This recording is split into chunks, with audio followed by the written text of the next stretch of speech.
चलो good morning friends. Next chapter આપણે chapter number 6 આમાં આપણે ધાતુઓ અને ધાતુઓની સાથે એનું નિષ્કર્ષણ ક્યાંથી મળે છે એમના વિશેની સંપૂર્ણ માહિતી લઈશું તથા આપણે અહીંયા એનું શુદ્ધિકરણ વિશે વધારે ઇમ્પોર્ટન્સ આપેલું છે, એના વિશે વધારે સમજીશું। ચાલો તો આપણે ધાતુઓના શુદ્ધિકરણ અને તેને છૂટા પાડવાની બધી જે પદ્ધતિઓ છે એના વિશે સમજવાનો પ્રયત્ન કરીએ, એમાં આગળ વધીએ દીકરા। ચાલો આગળ નેક્સ્ટ આ ચેપ્ટરનું વેટેજ બી છે અને છતાં અને એમાં ઓછી તૈયારીઓ બી તમે આ સંપૂર્ણ ચેપ્ટર તૈયાર કરી શકો એ પ્રમાણેનું છે આ ચેપ્ટર। આપણે એમાં એ ચેપ્ટરમાં આગળ જઈએ। અહીંયા આપેલું છે એલ્યુમિનિયમ, આયર્ન, કોપર, ઝીંક નામના સંઘટનો કયા છે તે અગત્યના મુદ્દા નીચેના ટેબલમાં આપેલા છે। ધાતુ, અયસ્ક અને સંઘટન।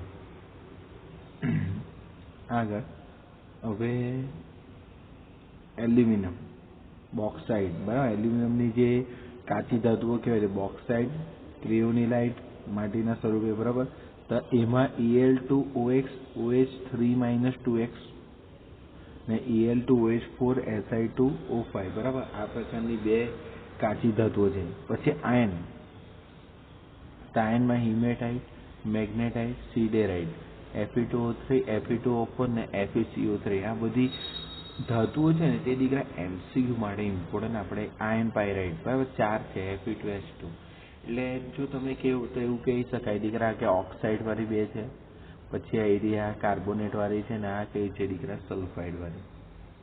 કોપરની copper pyrite CuFeS2, મેલેકાઇટ CuCO3 CuO8 2' Cu2O અને કોપર ગ્લાસ Cu2S આ ઇમ્પોર્ટન્ટ છે કોપર ગ્લાસ।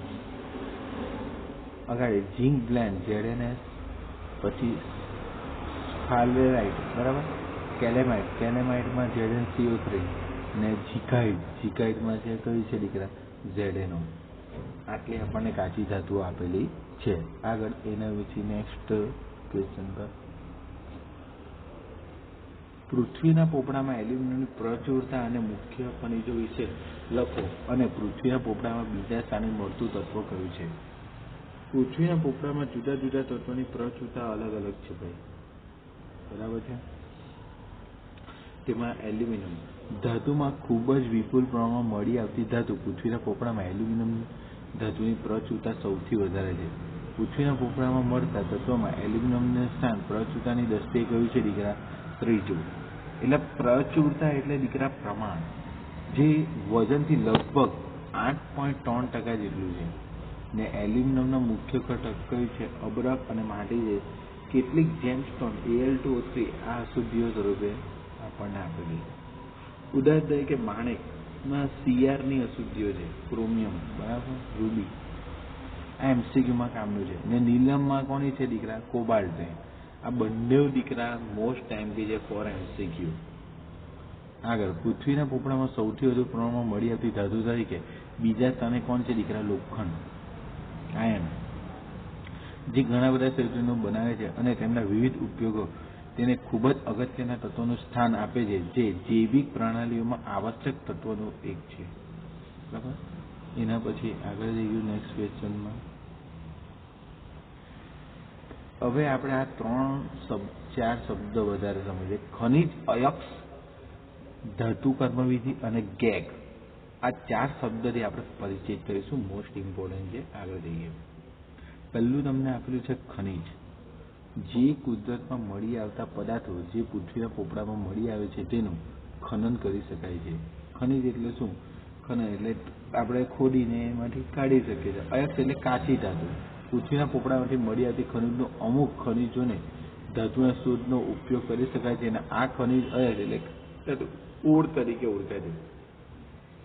એટલે દીકરા એવી ખનિજની અંદર એવો પદાર્થ કે જેમાં કોઈ બી એક ધાતુનું પ્રમાણ દીકરા વધારે હોય ત્યારે એના માટે શબ્દ કયો વપરાય? તો અયસ્ક, કાચી ધાતુ। એના પછી આપણે ધાતુ કર્મવિધિ, તો અયસ્ક કે ધાતુના સંયોજનોમાંથી અલગીકરણ માટે ઘણા બધા રાસાયણિક સિદ્ધાંતોનો સમન્વય અને વૈજ્ઞાનિક તથા ટેકનોલોજીના પ્રક્રમને ધાતુ કર્મ વિધિ કહે છે. બરાબર. એટલે ધાતુ કર્મ વિધિમાં કેવું છે કે દીકરા તમે અયસ્ક અથવા ધાતુના અયસ્કમાંથી અલગીકરણ એટલે હું છૂટા પાડવાનું રાસાયણિક સિદ્ધાંતથી અને બરાબર આ ટેકનોલોજીને હું નામ આપ્યું દીકરા ધાતુ કર્મ વિધિ. છેલ્લું છે ગેગ એટલે કેવું કે ભાગ્યે જ કોઈ અયસ્ક ઈચ્છિત પદાર્થ ધરાવતો હોય છે ને તે સામાન્ય રીતે ભૂમિય અથવા તો અનિચ્છિત પદાર્થ એટલે કે ગેગ તરીકે ઓળખાય. એટલે દીકરા એવો પદાર્થ એટલે કે માટી, રેતી અથવા તો અનિચ્છનીય બધા પદાર્થો જે કામના નથી એટલે કે સદૂષિત થયેલો હોય છે એટલે ગંદુ. બરાબર.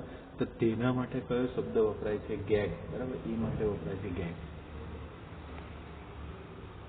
આગળ એના પછી આપણે નેક્સ્ટ સવાલ છે ધાતુના અયસ્કમાંથી નિષ્કર્ષણ અને અલંઘનમાં રાખેલા મુખ્ય તબક્કાઓ કયા છે? બરાબર. એટલે 3 તબક્કાના આધારે તમે ધાતુનું શું થાય છે અલગીકરણ બરાબર કરી શકો છો. ચાલો એમાં આપણે આગળ વધીએ. તો એના માટે અયસ્કનું સંકેન્દ્રીકરણ કરવાનું, પછી ધાતુના તેના સંકેન્દ્રિત અયસ્કમાંથી અલંઘન અને ધાતુનું શુદ્ધિકરણ. બરાબર. આ રીતે એમાં આગળ વધીશું. ખનિજના કાચી ધાતુ મેળવવાની રીત ટૂંકમાં વર્ણવો. પહેલું છે સંકેન્દ્રીકરણ. તો અનિચ્છનીય પદાર્થો જેમ કે રેતી, માટીને અયસ્કમાંથી દૂર કરવાને સંકેન્દ્રીકરણની સજાવટ ને પરિકરણ તરીકે ઓળખાય છે. એટલે કે અશુદ્ધિઓ દૂર કરીને અયસ્ક કાચી ધાતુ મેળવી એટલે કે ખનિજનું સંકેન્દ્રીકરણ. સંકેન્દ્રીકરણનો મતલબ એમ કહીએ તો ચાલે કે ભેગું કરવું. કેવી રીતે ભેગું કરવાનું? આપણે તો બધી જે ખરાબ વસ્તુ જેમ કે રેતી, માટી છે સાથે જે બધો કચરો છે એને દૂર કરીને દીકરા આપણે ખાલી શું થાય છે ધાતુ મેળવશું. બરાબર. એને ભેગું કરવું સંકેતીકરણ કહીશું. અયસ્કના સંકેતીકરણની 2 બાબતો અગત્યની છે. પહેલું યોગ્ય તબક્કાની પસંદગી ને હાજર ધાતુના સંયોજનમાં ગેગ ભૌતિક ગુણધર્મો પર આધાર રાખે. બીજું કે ધાતુઓના પ્રકાર પરથી પ્રાપ્ત સગવડો અને પર્યાવરણના પરિબળ પર ધ્યાન લેવામાં આવે છે. એટલે દીકરા આ 2 વસ્તુ છે ને ખૂબ ધ્યાન લેવામાં આવે કે પર્યાવરણને કંઈ નુકસાન નથી થતું. બીજું કે સગવડ બરાબર આપણને કેવી રીતના મટીરિયલ કેટલું ઇઝીલી મળે છે. આ બધી બાબતો પર શું કરે છે ધ્યાન દોરવામાં આવે છે. આગળ કાચી ધાતુના અયસ્કના સંકેન્દ્રીકરણ બરાબર ચલ્ય પ્રક્ષેપણ પદ્ધતિ વિશે જણાવો. હવે આ તો એકદમ ઇઝી ટોપિક છે.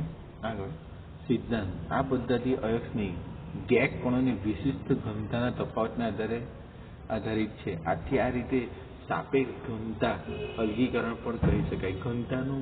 ઘનતામાં તફાવત જોવા મળે છે એવું કહે છે. બરાબર. આગળ રીત. પહેલું જલીય પ્રક્ષાલનમાં એક ક્રમમાં ઉપર તરફ જતા પાણીના વહેણનો ઉપયોગ ચૂર્ણ કરેલા એટલે કે પાવડર કરીને ધોવા માટે શું થાય છે દીકરા એ વપરાય છે. બરાબર છે. એટલે કે પરિણામે પાણી વડે અયસ્ક શું થાય છે દીકરા એકઠી થાય છે. એટલે અહીંયા કહેવાનો મતલબ શું છે એ લોકો કે જે માટી રેતીના કણો અથવા તો માની લો ને કે ઘનતાના તફાવતને કારણે ધારો કે પાવડર ફોર્મમાં ફેરવીએ પછી શું થાય કે હલકા કણોને એવું ધોવાના કારણે પાણીથી વોશ કરીશું તો હલકા કણો એમાંથી શું થશે દીકરા દૂર થઈ જશે. એના માટે આ આઈડિયા પદ્ધતિ વપરાય. ચાલો તમે આ નેક્સ્ટ આઈડિયા પદ્ધતિ તમે ભણીને આવ્યા છે ચુંબકીય અલગીકરણ. ચાલો હવે આગળ ચુંબકીય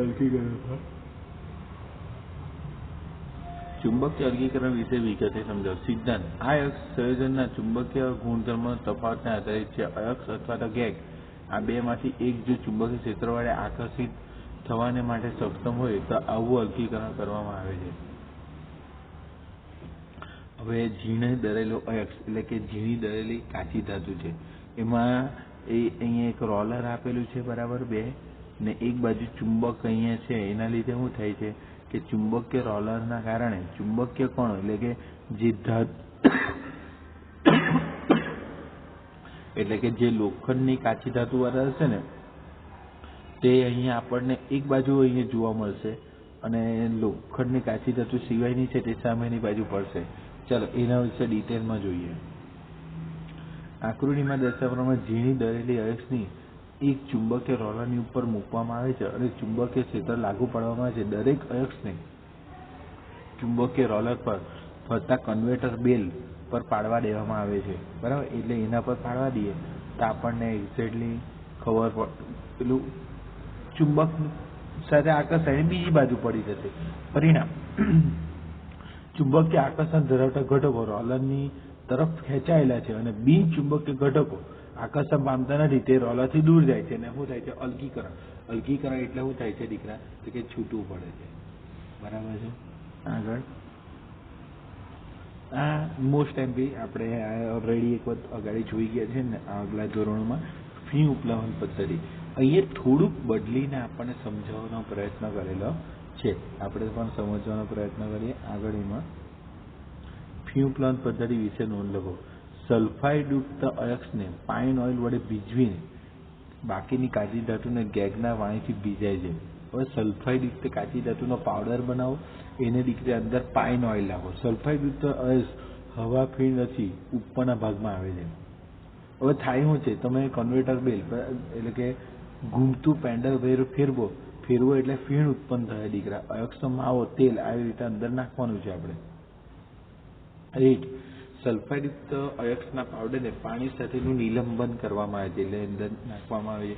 હવે તેમાં સંગ્રહક, બરાબર, અને ફીણ સાયકરણ ઉમેરવામાં આવે છે. અને સંગ્રહકો જેમ કે પાઇન ઓઇલ, પછી ફેટી એસિડ, ઝેન્થેન વગેરે ખનિજ કણોને બિન આંદ્રતા અને ફીણ સાયકરણ એટલે કે ક્રેસોલ અને એનિલિન ફીણને શું કરે છે દીકરા? તો સ્થાયી કરે છે, બરાબર. એ સ્થાયી કરે. પરિણામે એટલે સ્થાયી કરવાનો મતલબ કે ફીણ તેવું ને તેવું રહેશે દીકરા. ફીણ પાછું લિક્વિડ ફોર્મમાં રૂપાંતર થતું નથી, બરાબર. ખનિજના કણો તેલ વડે ભીંજાય છે અને ગેગના કણો પાણીથી ભીંજાય છે, અને ત્યારબાદ ઘૂમતું પેન્ડલ મિશ્રણને શોભિત બરાબર કરે છે અને તેમાં હવાને ખેંચે છે અને પરિણામે ફીણની રચના થાય છે અને તે ખનિજના કણોને લઈ જાય છે. ફીણ હલકું હોવાથી તેને તારવી લેવામાં આવે છે, અને ત્યારબાદ અયસ્કના કણો મેળવવા માટે તેને શું થાય છે દીકરા? સૂકવવામાં આવે. એટલે ત્યાં આપણને દીકરા કાચી ધાતુ શું થાય છે? સરળતાથી મળી જાય છે, બરાબર. આગળ હવે નેક્સ્ટ ટોપિક પછીના વિડીયોમાં આપણે જોઈએ.